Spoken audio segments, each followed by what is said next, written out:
యేసుప్రభు వారి శ్రేష్టమైన ఘనమైన నామంలో శుభములు తెలియజేస్తా ఉంటున్నాం. 3 సంవత్సరాల సంపూర్ణ బైబిల్ పర్యటనకి ఆహ్వానిస్తూ ఉంటున్నాం. మార్క్స్ వార్త 15వ అధ్యాయం 22వ వచనం నుంచి 41వ వచనం వరకు. 22వ వచనంలో యేసుప్రభు వారిని గొల్గొతా అంటే కపాలమనబడిన స్థలము అట్లాంటి ఆకారంలో ఉండే పర్వతం ఆ కొండ దగ్గరికి తీసుకొని వచ్చారు. దానికి హెబ్రీలో వాళ్ళు గొల్గొతా అని పేరు పెడతా వచ్చారు. లాటిన్ భాషలో దాన్ని కల్వెరియాన్ అంటారు, గ్రీక్ భాషలో క్రేనియాన్ అంటారు, క్రేనియా అంటారు, ఆ తర్వాత దాన్ని లాటిన్ భాషలో కల్వెరియా అంటారు. ఇంగ్లీష్ భాషకు వచ్చేటప్పటికి ఇక తెలుగు వాడుక భాషల్లోకి వచ్చేటప్పటికి కల్వరి అండ మొదలు పెడతా వచ్చారు. మెట్టికి యేసుప్రభు వారు ఈ స్థలానికి ఆయన సిలువని తీసుకొని వచ్చాడు.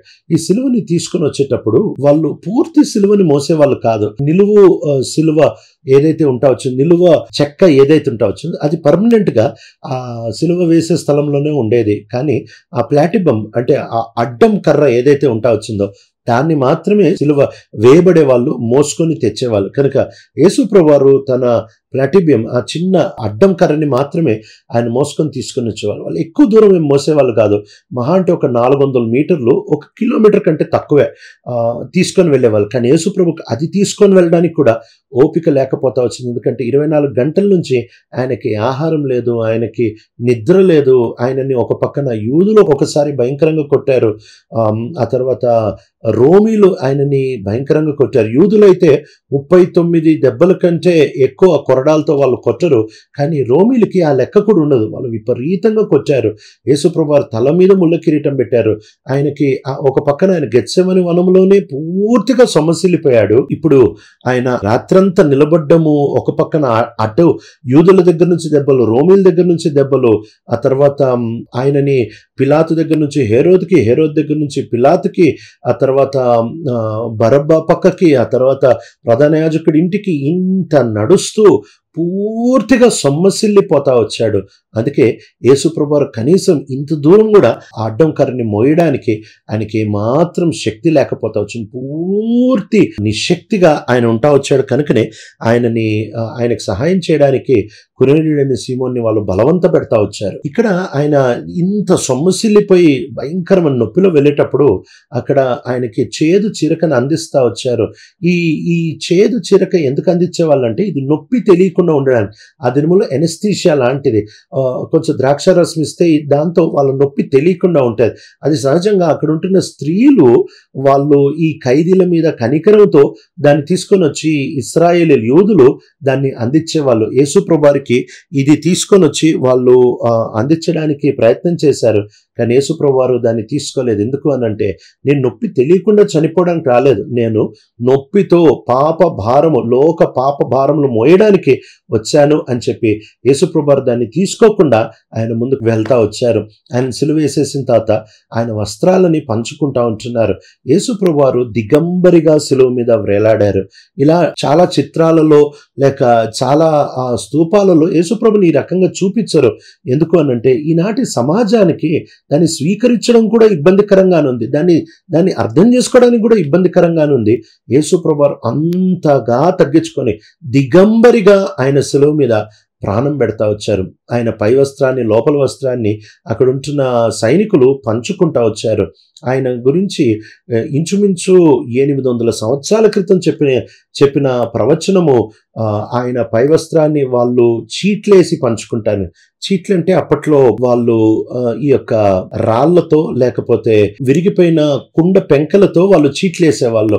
మెట్టుకి యేసుప్రభు వారి పై వస్త్రాన్ని వాళ్ళు 4 ముక్కలు చింపుతా వచ్చారు. లోపల వస్త్రం దగ్గరకు వచ్చేటప్పటికి కుట్టులేని అంగీ కాబట్టి వాళ్ళు చీట్లేసి ఎవరికొస్తే వాళ్ళు తీసుకుంటా వచ్చారు. పై వస్త్రాన్ని 4 ముక్కలు చింపారు, లోపల వస్త్రాన్ని చీట్లేసి తీసుకుంటా వచ్చారు. మెట్టుకి అక్షరానుసారంగా ఆయన వస్త్రాలు కూడా ప్రవచనాత్మకంగానే పంచపెట్టబడతా వచ్చాయి.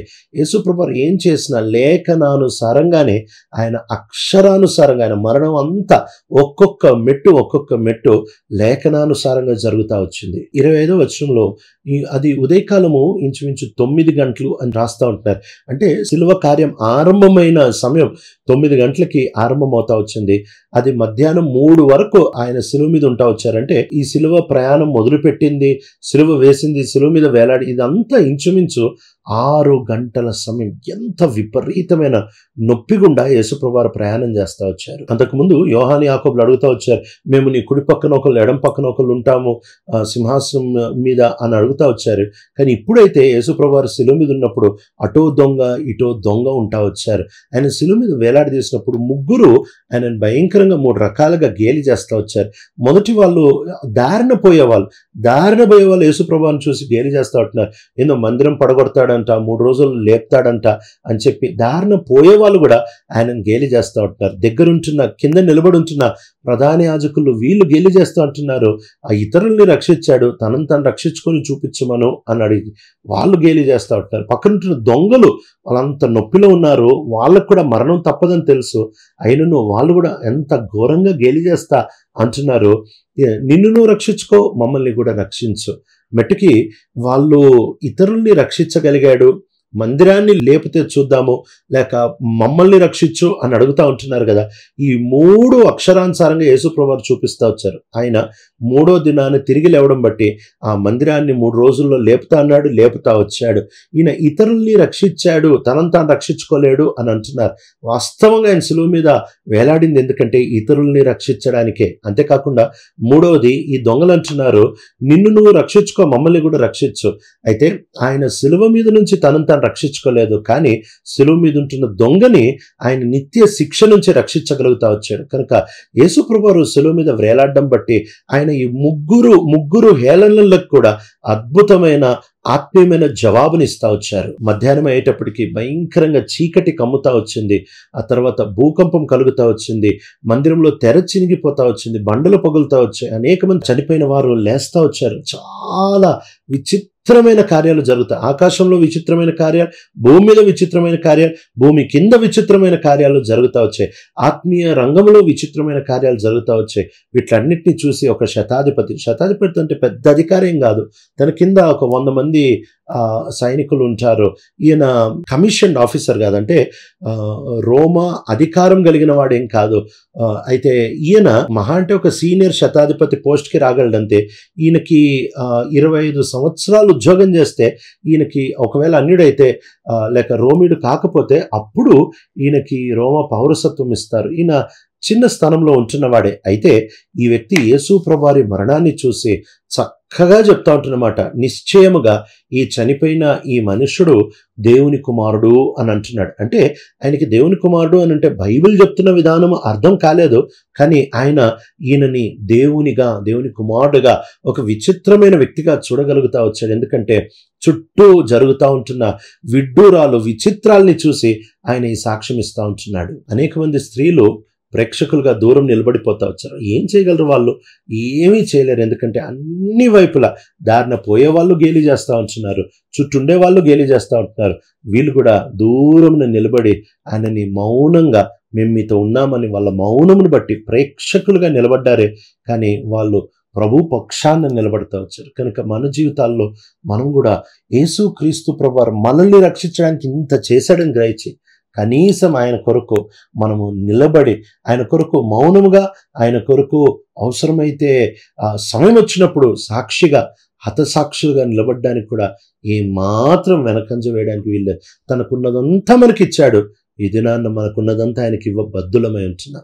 ప్రియ తండ్రి, నమ్మకమైన దేవా, నిన్ను సేవిస్తూ నిన్ను సంతోషపెట్టి నీ కొరకు జీవించే కృపను మాకు అనుగ్రహిస్తాం. దేవా, నీవు చేసిన ఆ శిలువ కార్యాన్ని, దాని గొప్పతనాన్ని మేము ఎరిగి పూర్తిగా మా శేష జీవితాలు నీకు నచ్చేందుకు బ్రతకడానికి సహాయపడుతున్నాం. యేసు ప్రభు మా రక్షకుడి నామములో అడుగుతున్నాం తండ్రి, ఆమేన్.